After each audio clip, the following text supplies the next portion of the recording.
Everything's about him. Our lives revolve around him and making him as healthy as possible. Little Alex from Nanaimo was born last March, about 2.5 months early. He's had a tough start in life. While in uterus, he was diagnosed with congenital myotonic dystrophy, a genetic disease that affects the muscles and many parts of the body. He was not sucking in the womb. He didn't have that ability. He didn't have the muscle strength to do that. When he was born, he had weak muscles, so the weak lungs. He was also very floppy due to weak muscles. And so he was fully ventilated for 2 months. Yes, go see the cardiologist. When he was in the incubator and on the ventilator, we could hold him once a day. So Dad and I actually took turns. We got 1 hour a day to hold him. At 9 days old, he got meningitis, which caused other complications, resulting in brain surgery. And he does have a dead part of his brain. They just don't know what that will be until he's older. Alex spent the first 174 days of his life in the Neonatal Intensive Care Unit at Victoria General Hospital. His mom moved into Janice's place so she could be by his side every day. Oh, good job, buddy. Look, you do bicycles? I just put my life on hold. I lived in Janice's place, which was amazing. It's literally a 10-minute walk from my room to his room. And that's what I did every day. I'd walk over and I'd see him in the morning. I'd come back to his place and have lunch, and I'd pump because I was giving him breast milk, but he couldn't actually breastfeed at that time or bottle feed. He was on a feeding tube through his nose, and I would go back in the afternoon, leave and have dinner and go back. So that's all I did.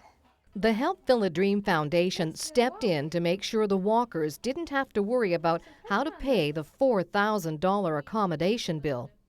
The dreams, which are the fun ones, the trips, the meeting the celebrities, they have a tendency to get a lot of coverage because they're fun and people like to see that part of it. But we have some programming that has impact just on the day-to-day life of families. Our region is Vancouver and the Gulf Islands, so we like to think of ourselves as a homegrown local charity, but that doesn't mean that we're small by any means. At this point, we've helped 2,189 families on the islands. We do that through 3 types of programming, and an example today you'll see with baby Alex is our family assistance. So that means just allowing families to forget about some of the financial burdens that happen when a child is first diagnosed with an illness or while they're in the hospital. It was amazing because I had so many other papers to apply for his critical child leave, to apply for everything, at-home program, to apply for everything else. You have to apply and apply and apply. And Help Fill a Dream doesn't make you do that. They just are there. The Help Fill a Dream Foundation is only able to help families like Alex's through the generosity of individuals and corporations like Country Grocer. Oh, it makes us feel great, right? It's a warm and tingly thing, especially when you meet the families and the kids, right, and listen to how it's helped them in their lives. So it's very satisfying. This year we had a goal of $12,000 and we exceeded that. We're over $14,000. There is currently no cure for myotonic dystrophy. Alex should progressively get better as he grows. I don't believe there's anything he can't do. It's just a matter of when can he do it. It's not, he's not going to walk. He just might wait till he's 3. You know, it's not that he's not going to sit up. He just might wait longer.